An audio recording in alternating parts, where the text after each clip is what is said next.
fears, stuns and more. Hey Internet, Kura here from QQMore.net. Today I'd like to talk about crowd control. Crowd control, also known as CC, describes the action of controlling your enemy, often linked to skills which do little or even no damage. CC offers you a time frame in which you can restrain your enemies from their actions. Many players struggle with the question when CC can be applied best, which is why I'd like to explain crowd control from an offensive and defensive perspective. Let's jump right into the offensive possibilities. Anytime you want to control your enemy, it's best to ask yourself the question, what is he trying to do in order to shut me down? Which skills are vital to his plan? The answer is usually a pattern. For example, if we take important skills out of a combo chain, we can force our competitor to fail a burst combo. One of the easiest examples would be to interrupt our enemy's healing skill. Every class depends on self-heal, which always shows a blue glow. Interrupting these can give you a significant advantage. Speaking of patterns, you can analyze the behavior of combos. Thief builds which rely on stealth often use a blind field and leap finishers to refresh stealth. However, if you are aware of this, you can interfere with a knockback like so. Doesn't seem like much, but keep in mind, our thief just wasted 9 initiative points for nothing. Crowd control includes many conditions.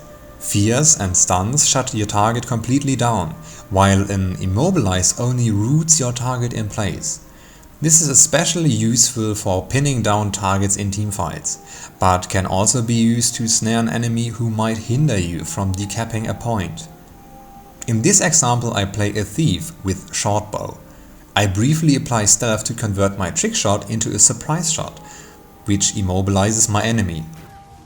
And of course, everyone knows that downing an enemy doesn't mean that I secured a kill already.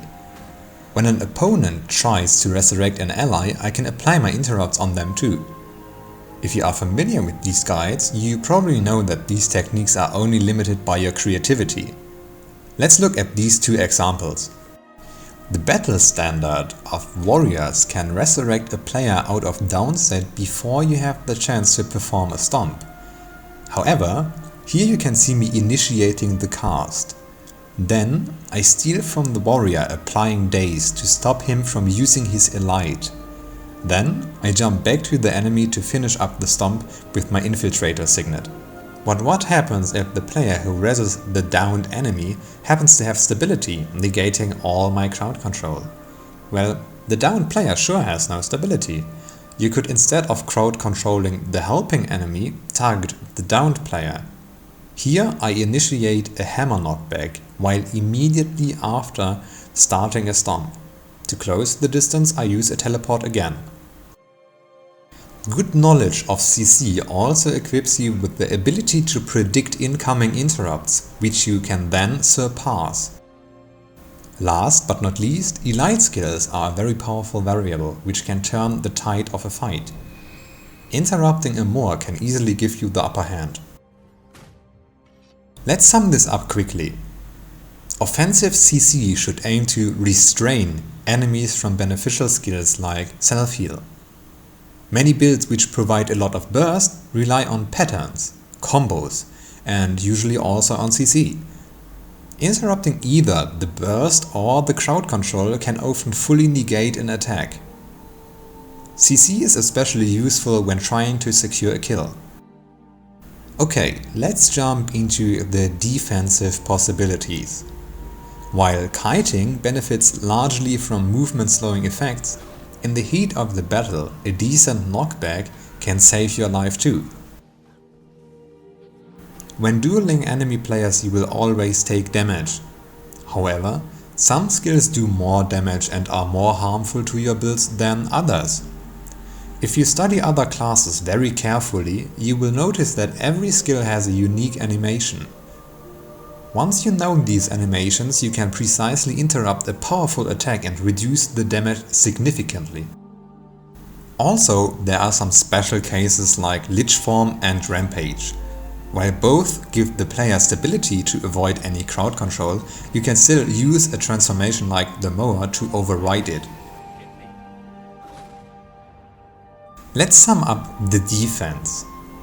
Sometimes you waste all your defensive cooldowns or simply run out of endurance, leaving you exposed to damage. This is where CC comes in. There is no need to dodge a lethal attack when it doesn't happen through a daze, stun or fear. Learn to understand which skills are most harmful against your build and try to avoid them, either through dodging or positioning yourself wisely or, of course, controlling and hindering your enemy. Also, don't forget that you can interrupt an enemy who tries to stomp. Alright, now you know a lot about CC, how to kill an enemy and how to avoid getting killed with it. In PvP you will find endless possibilities and ways to chain and weave these into your tactics. However, keep in mind that your team, with good communication, can set up chain combos of CC to ruin your enemy's day ultimately. And as always, thanks for watching and good luck, have fun!